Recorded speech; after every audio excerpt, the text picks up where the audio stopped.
একটা অদ্ভুত গল্প দিয়ে আজকের আলোচনাটা শুরু করা যাক, কি বলেন? হ্যাঁ, নিশ্চয়ই। আচ্ছা, ভাবুন তো, এক ভদ্রলোক কলোরাডোর পাহাড়ে সোনা খুঁজছেন, মানে মাসের পর মাস ধরে। অনেক খাটোখাটনির পর হ্যাঁ, হাড়ভাঙা খাটুনি। তারপর শেষমেশ সোনার একটা শিরা খুঁজেও পেলেন।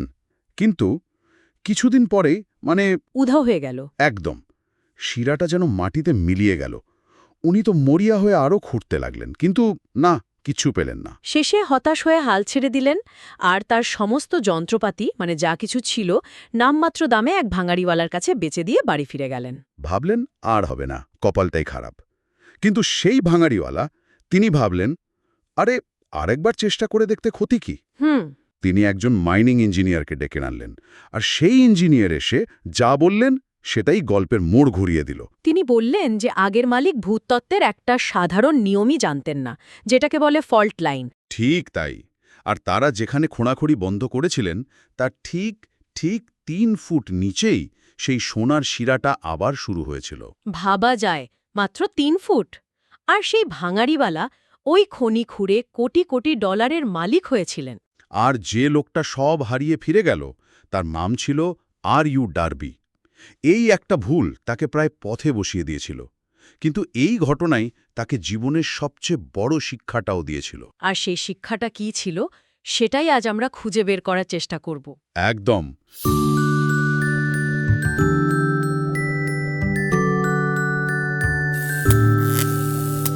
ডার্বির এই গল্পটা এসেছে নেপোলিয়ান হিলের বিখ্যাত বই থিঙ্ক অ্যান্ড গ্রো রিচ থেকে। বইটা প্রায় ১০০ বছর আগে লেখা, কিন্তু আজও এটা একটা বেস্ট সেলার। অবিশ্বাস্য।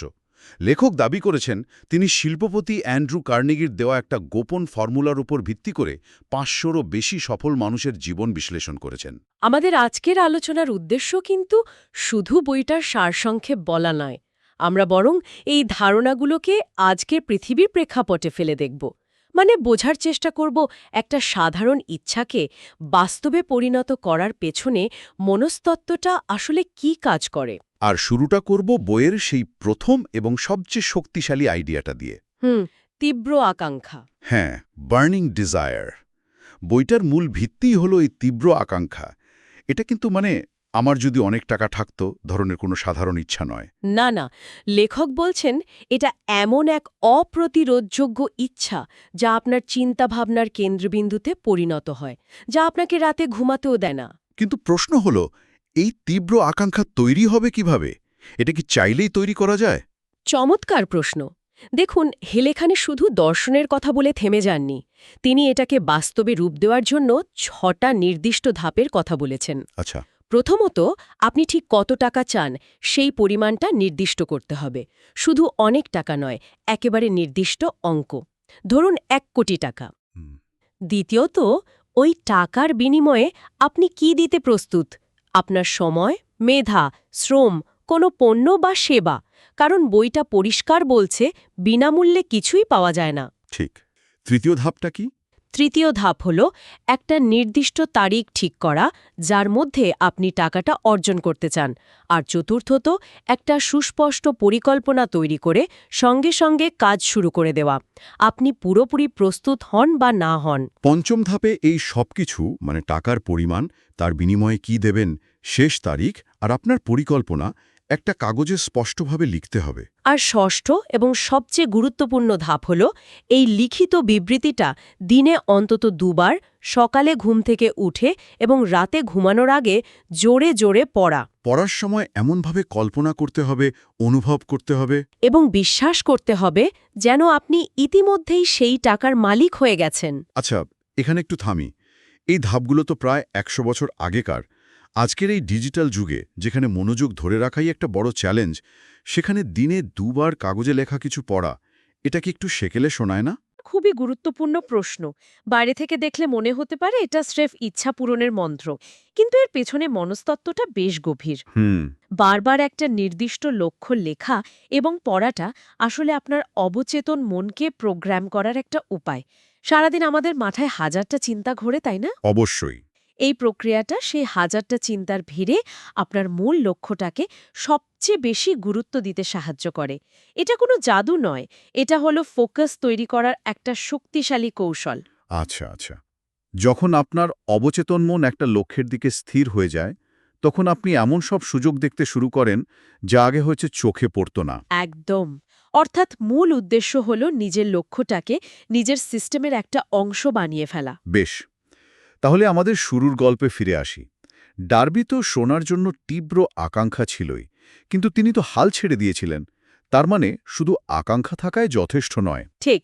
ডার্বি ৩ ফুট দূরে সোনা থেকে যে শিক্ষাটা পেয়েছিলেন তা হল অধ্যবসায় বা পারসিস্টেন্স। লেগে থাকা। হ্যাঁ, আকাঙ্ক্ষা হলো স্টার্টিং পয়েন্ট, কিন্তু অধ্যাবসা ছাড়া ফিনিশিং লাইনে পৌঁছানো যায় না। এই বিষয়ে বইয়ে একটা ছোট কিন্তু দারুণ গল্প আছে। আচ্ছা। এক কৃষ্ণাঙ্গ ছোট মেয়ে তার মালিকের কাছে ৫০ সেন্ট চাইতে গিয়েছিল।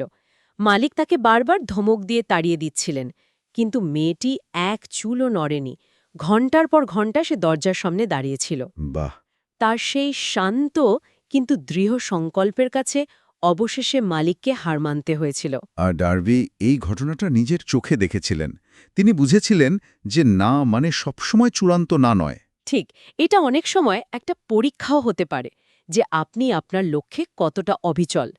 ডার্বি পরে বলেছিলেন তার জীবনের বেশিরভাগ ইন্স্যুরেন্স পলিসি তিনি তাদের কাছে বিক্রি করেছেন যারা প্রথমবার তাকে সরাসরি প্রত্যাখ্যান করেছিল।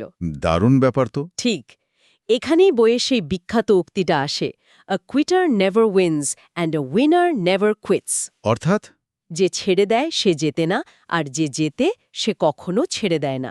ডার্বির কাছে তাই খনি হারানোর অভিজ্ঞতাটা একটা ছদ্মবেশী আশীর্বাদের মতো ছিল। ওই ৩ ফুট মাটির দেয়াল তাকে শিখিয়েছিল যে সাফল্যের পথে এমন দেয়াল আসবেই, কিন্তু তার ওপারেই হয়তো সোনা অপেক্ষা করছে। কিন্তু এই অধ্যবসায় আসবে কোথা থেকে? দিনের পর দিন ব্যর্থ হওয়ার পরও লেগে থাকার মানসিক শক্তিটা মানুষ কিভাবে পায়? শুধু উইল পাওয়ার দিয়ে তো এটা সম্ভব না। এখানেই বইয়ের দ্বিতীয় মূলনীতিটি আসে, আর তা হল বিশ্বাস বা ফেথ। বিশ্বাস। তীব্র আকাঙ্ক্ষার সাথে যখন অটল বিশ্বাস মেশানো হয় তখন তা এক অবিশ্বাস্য শক্তি তৈরি করে। আর এই বিশ্বাসের সবচেয়ে শক্তিশালী উদাহরণ সম্ভবত লেখকের নিজের জীবনের গল্প। হ্যাঁ, এই গল্পটা আসলেই অবিশ্বাস্য। লেখকের ছেলে যখন জন্মায় তার কোনো কান ছিল না, হুম। আর ডাক্তাররা সরাসরি বলে দিয়েছিলেন যে ছেলেটি সারা জীবন বধির এবং বোবা হয়ে থাকতে পারে। ভাবা যায়, যে কোনো বাবা মায়ের জন্য এটা তো একটা দুঃস্বপ্নের মতো পরিস্থিতি। কিন্তু লেখক এটা মেনে নিতে অস্বীকার করেন। তিনি নিজের মনে একটা চূড়ান্ত সিদ্ধান্ত নেন, তার ছেলে শুনবে এবং কথাও বলবে। এটা তো শুধু আশা নয়। না, এটা কোনো ফাঁকা আশা ছিল না। তিনি তার এই তীব্র আকাঙ্ক্ষার সাথে এমন এক বিশ্বাসকে মিশিয়ে দিয়েছিলেন যা কোনো যুক্তি বা ডাক্তারি রিপোর্ট মানতে রাজি ছিল না। তিনি প্রতিদিন তার ছেলেকে বোঝাতেন যে তার এই শারীরিক সীমাবদ্ধতা কোনো দুর্বলতা নয়, বরং একটা বিরাট সম্পদ। অবিশ্বাস্য।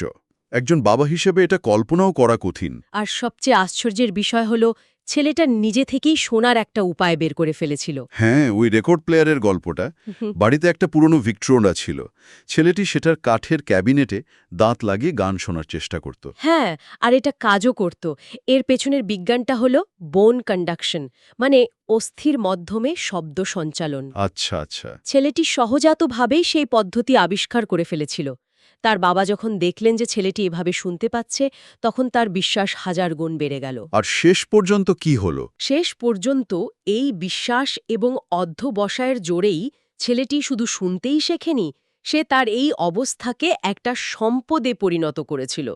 বড় হয়ে সে হাজার হাজার বোধের মানুষকে সাহায্য করেছে। অসাধারণ একটা গল্প। এখানে লেখকের বিশ্বাসটাই কিন্তু একটা চূড়ান্ত সিদ্ধান্তের জন্ম দিয়েছিল। আর বইটা বলছে এই সিদ্ধান্ত নেওয়ার ক্ষমতাটাই সফল এবং ব্যর্থ মানুষের মধ্যে একটা বড় পার্থক্য গড়ে তোলে। একদম। বইটির একটি মূল দাবি হল সফল ব্যক্তিরা খুব দ্রুত সিদ্ধান্ত নেন এবং প্রয়োজন না হলে সেই সিদ্ধান্ত খুব ধীরে ধীরে পরিবর্তন করেন। আর ব্যর্থ ব্যক্তিরা? তারা সিদ্ধান্ত নিতেই অনেক দেরি করেন, আর নিলেও খুব দ্রুত এবং ঘন ঘন তা পরিবর্তন করতে থাকেন। তাদের ওপর অন্যের মতামতের প্রভাব খুব বেশি থাকে। এর সেরা উদাহরণ হিসেবে হেনরি ফর্ডের কথা বলা হয়েছে। তার বিখ্যাত মডেল টি গাড়িটিকে যখন সবাই সেকেলে বলছিল, তখন তিনি তার সিদ্ধান্তে অটল ছিলেন। ঠিক, তার এই দৃঢ়তাই তাকে সেই সময়ে অংশ পরিমাণ সম্পদ এলে দিয়েছিল। দ্বিধা বা ইনডিসিশন হল ভয়ের চারাগাছ। কিন্তু এখানে আমার একটা প্রশ্ন আছে। হেনরি ফোর্ডের এই একগুয়েমি তো পরে তার পতনের কারণ হয়েছিল, তাই না? জেনারেল মোটরস যখন বিভিন্ন মডেলের গাড়ি আনলো, তখন তো ফোর্ড পিছিয়ে পড়লেন। এটা একটা অসাধারণ পয়েন্ট এবং বইটির একটি সম্ভাব্য সীমাবদ্ধতাও বলা যেতে পারে। হুম। হেল এখানে সিদ্ধান্তের শক্তিকে বড় করে দেখিয়েছেন, কিন্তু আধুনিক ব্যবসায়িক প্রেক্ষাপটে অভিযোজন বা অ্যাডাপ্টিবিলিটিও সমান গুরুত্বপূর্ণ। হয়তো পার্থক্যটা এখানে সিদ্ধান্ত নিতে হবে দ্রুত, কিন্তু নতুন তথ্য এলে সেই সিদ্ধান্তকে পুনর্মূল্যায়ন করার মানসিকতাও থাকতে হবে। তার মানে সিদ্ধান্ত নিতে হবে, কিন্তু অন্ধভাবে নয়। আচ্ছা, বইয়ে তো আরেকটা ঐতিহাসিক উদাহরণও আছে, আমেরিকার স্বাধীনতার ঘোষণাপত্র। হ্যাঁ, ৫৬ জন ব্যক্তি তাদের জীবন, সম্পদ সবকিছু বাজি রেখে একটি চূড়ান্ত সিদ্ধান্ত নিয়েছিলেন। তারা জানতেন এর ফল হয় স্বাধীনতা, নয়তো ফাঁসি কাঠে ঝোলা। লেখক একে মাস্টারমাইন্ড বা সম্মিলিত মেধার শক্তি হিসেবে দেখেছেন। একদম। যখন একাধিক মন হারমোনি বা সম্প্রীতির সঙ্গে একটি নির্দিষ্ট লক্ষ্যের জন্য কাজ করে, তখন তারা এমন এক শক্তি তৈরি করে যা প্রায় অজেয়। বেশ, তাহলে আমাদের হাতে থাকলো আকাঙ্ক্ষা, অধ্যবসায়, বিশ্বাস এবং সিদ্ধান্ত। কিন্তু সফল হওয়ার জন্য তো একটা ভালো আইডিয়া বা পরিকল্পনাও দরকার। সেটা আসবে কোথা থেকে? সেটা আসবে পঞ্চম উপাদান থেকে, কল্পনা বা ইম্যাজিনেশন। কল্পনা। একটি আইডিয়ার দাম কত হতে পারে? লেখক এখানে জাদুর কেটলির গল্প বলেছেন। আসা ক্যান্ডলার নামে একজন সামান্য ড্রাগ স্টোরের ক্লার্ক $500 একটি পুরনো কেটলি আর একটা গোপন ফর্মুলা কিনেছিলেন। যিনি বিক্রি করেছিলেন তিনি ছিলেন একজন ডাক্তার। তার কাছে ফর্মুলাটা ছিল, কিন্তু তিনি সেটা দিয়ে কিছুই করতে পারেননি। কারণ তার কাছে একটা জিনিস ছিল না যা আসা ক্যান্ডলারের কাছে ছিল, আর তা হলো কল্পনা। ক্যান্ডলার ওই ফর্মুলা দিয়ে কি করা সম্ভব সেটা দেখতে পেয়েছিলেন, আর সেই জাদুর কেটলি থেকে জন্ম নিয়েছিল কোকা কোলা, যা আজ একটা বিশ্বব্যাপী সাম্রাজ্য। কিন্তু সুকল্পনা দিয়েই তো এত বড় সাম্রাজ্য করা সম্ভব না। আসা ক্যান্ডলারের নিশ্চয়ই ব্যবসায়িক বুদ্ধি বা অন্য কোনো দক্ষতাও ছিল। আপনি একদম ঠিক জায়গায় ধরেছেন। এটা বইটির আরেকটি সমালোচনার দিক হতে পারে। হিল মূলত মনস্তত্ত্বের উপর জোর দিয়েছেন। আচ্ছা। তার যুক্তি হল, যদি আপনার কল্পনা এবং আকাঙ্ক্ষা যথেষ্ট শক্তিশালী হয়, তবে আপনি প্রয়োজনীয় দক্ষতা অর্জন করার বা সঠিক মানুষদের খুঁজে বের করার পথ পেয়ে যাবেন। কিন্তু এটা ঠিক যে বইটা কঠোর পরিশ্রম বা ব্যবসায়িক কৌশলের মতো বাস্তবসম্মত দিকগুলোকে কিছুটা কম গুরুত্ব দেয়। মূল বার্তাটা হলো সবকিছু শুরু হয় একটা আইডিয়া থেকে। একদম। সঠিক আইডিয়া ছাড়া কঠোর পরিশ্রম আপনাকে খুব বেশি দূর নিয়ে যাবে না। তাহলে আজকের পুরো আলোচনাটা যদি এক জায়গায় আনি, আমরা কি পেলাম? থিঙ্ক অ্যান্ড গ্রো রিচ বলছে যে কোনো বড় অর্জনের ভিত্তি হলো একটা তীব্র আকাঙ্ক্ষা। কিন্তু সেটা একা যথেষ্ট নয়। না, সেই আকাঙ্ক্ষাকে বাস্তবে পরিণত করতে লাগে অটল বিশ্বাস, অধ্যবসায়, দ্রুত সিদ্ধান্ত নেওয়ার ক্ষমতা এবং কল্পনা। ডার্বির সোনার খনি, লেখকের নিজের ছেলে হেনরি ফোর্ড বা কোকাকোলার গল্পগুলো থেকে বোঝা যায় এগুলো শুধু তত্ত্বকথা নয়, বরং এক একটা কার্যকারী মানসিক টুলস। ঠিক। একদম। বইটির মূল বার্তা হল, আমাদের চিন্তা ভাবনার মধ্যেই সম্পদ এবং দারিদ্র্য, সাফল্য এবং ব্যর্থতা উভয়ের বীজ লুকিয়ে আছে। লেখকের একটা বিখ্যাত উক্তি আছে, "There are no limitations to the mind except those we acknowledge." অর্থাৎ আমরা নিজেরা যে সীমাবদ্ধতাগুলোকে স্বীকার করে নিই, সেগুলো ছাড়া মনের আর কোনো সীমাবদ্ধতা নেই। ঠিক তাই। আর এই আলোচনা শেষ করার আগে একটা প্রশ্ন রেখে যেতে চাই। বইটি মানুষের 6টি মৌলিক ভয়ের কথা বলেছে, যা আমাদের জীবনের বেশিরভাগ ক্ষেত্রে আটকে রাখে। দারিদ্র্যের ভয়, সমালোচনার ভয়, অসুস্থতার ভয়, ভালোবাসা হারানোর ভয়, বার্ধক্যের ভয় এবং মৃত্যুর ভয়। তো আজকের আলোচনা শোনার পর একটু ভেবে দেখা যেতে পারে, এই 6টি ভয়ের মধ্যে কোনটি নিজের ভেতরের সেই তীব্র আকাঙ্ক্ষাকে খুঁজে বের করতে এবং তার পেছনে সর্বশক্তি দিয়ে ছুটতে সবচেয়ে বড় বাধা হয়ে দাঁড়াচ্ছে।